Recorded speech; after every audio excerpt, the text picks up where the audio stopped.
Hi guys, I thought we might cover a few things in a series of short videos covering some tasks that will make your life easier.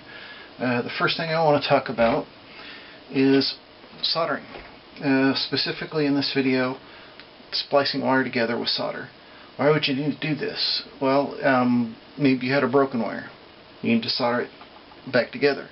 This can be a good temporary fix. It may not be a very good permanent fix, but it's better than something being broken down.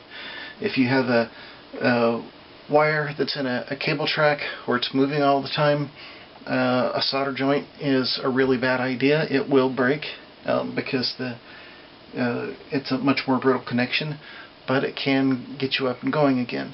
In an automotive application, having a solder joint and part of the wiring loom that's on your engine itself where it's vibrating all the time, really bad idea. That is going to break.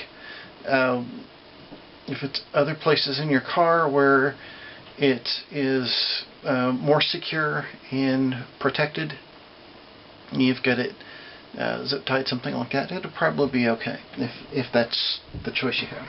So just got a couple pieces of about 20 gauge wire here. I've stripped about 3/4 of an inch off each end, which is sufficient for this gauge of wire, and you want to twist both ends together. Now, you've all seen the guys on TV, usually the mechanics, that'll hold the wires like that and try to solder it. Don't do that. That's stupid. Or I've seen guys take stranded wire and try to push the strands together. That is also stupid. Don't do that. As I was taught, the first step to a good electrical connection is a good mechanical connection. So once we have our wires stripped and twisted, place them in an X like this. I'll try to hold it up there a little closer so you can see it. Hopefully that's still in focus. But place them in an X like that so you have an even X, and twist one over the other. Now we have a nice connection, and hopefully you can see that. That is called a Western Union splice. That's what you want to do. And then, before you start soldering, you want to have some way to hold your wires. This is hard in some applications. Sometimes you can tape them up to something else, something like that. But you don't want them dangling and moving, because if that joint is moving around while your solder is cooling, it is going to crack and you will have a very weak solder connection. But before we solder that, we want to put some heat shrink over it when we're done. So I'm going to cut off about 1.5 inch piece. Make sure that is here where we can slide it down to the soldered connection when we're done. Get that nice and supported. Now this is nice clean wire. You might be in an application where the wire's been exposed to the elements a little bit and it's not very clean. You can use something like this, solder paste. Buy a tin of this. It'll last you a lifetime, and it'll help clean the connection as you're soldering. Even though there's some similar flux built into the solder, having a tin of flux like that's a good idea. This solder is for electronics. This has lead in it. You can also get it these days without lead in it. I prefer the leaded style. Do not use the type of solder that is for plumbing pipes. Do not use the type of flux that is for plumbing pipes. You will ruin it. You want electronic solder. This is 6040 with a rosin flux built into the core. If you can see this soldering station in the shot, this is a fancy soldering station. You don't need that. For years I used an old Weller soldering iron. It worked great. It's probably 30 years old by this point. I clean the tip on the sponge. I'm going to tin it a little bit.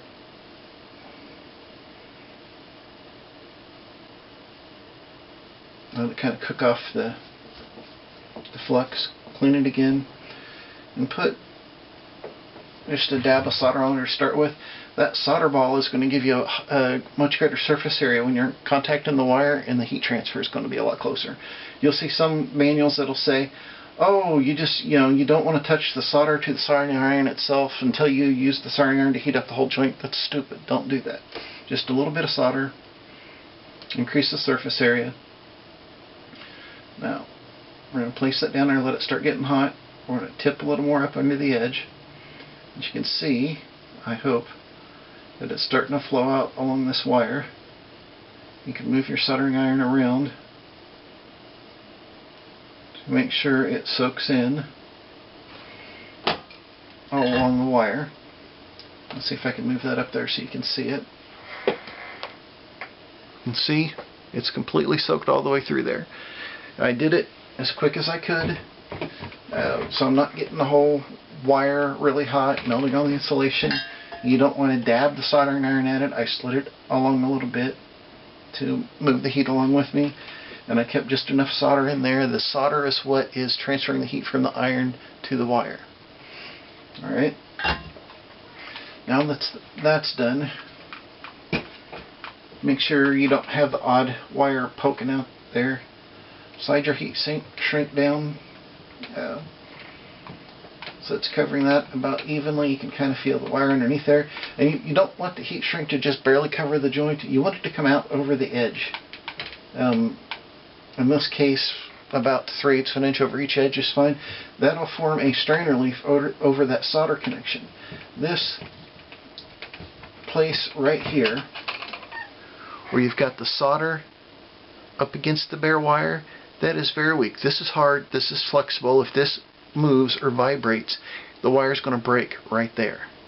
So we want our strain relief. This heat shrink tubing is acting as our strain relief, and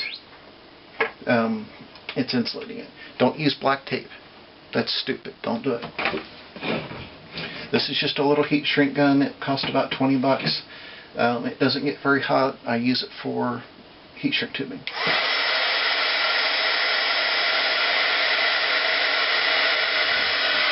See if I can hold that up there so you can see it.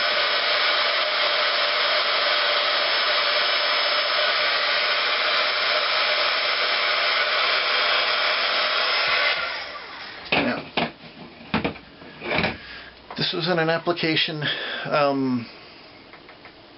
where it was going to be rubbing on a lot of other things. I might put this skinny piece of heat shrink tubing over a little longer distance and a little larger piece over a shorter distance to give it a little more abrasion resistance. For a temporary repair on a piece of machinery, this is okay, but if this wire's moved around in a cable track or something, it will break. If you wind up with a piece of really thick insulation, what I like to do is to cut a piece of heat shrink tubing that'll just set in the area that was bare, shrink that first, and that'll kind of build up this area, then put a longer piece over that. That acts like a much better strain relief. Alright, so now, let's see if I can hold this up there so you can see it better. We've got a nicely joined wire. It's got heat shrink tubing over it, which will help seal it. If it's in and you can get heat shrink tubing that has type of glue built into the inside that'll melt and seal and make that more waterproof. That's pretty good for most applications.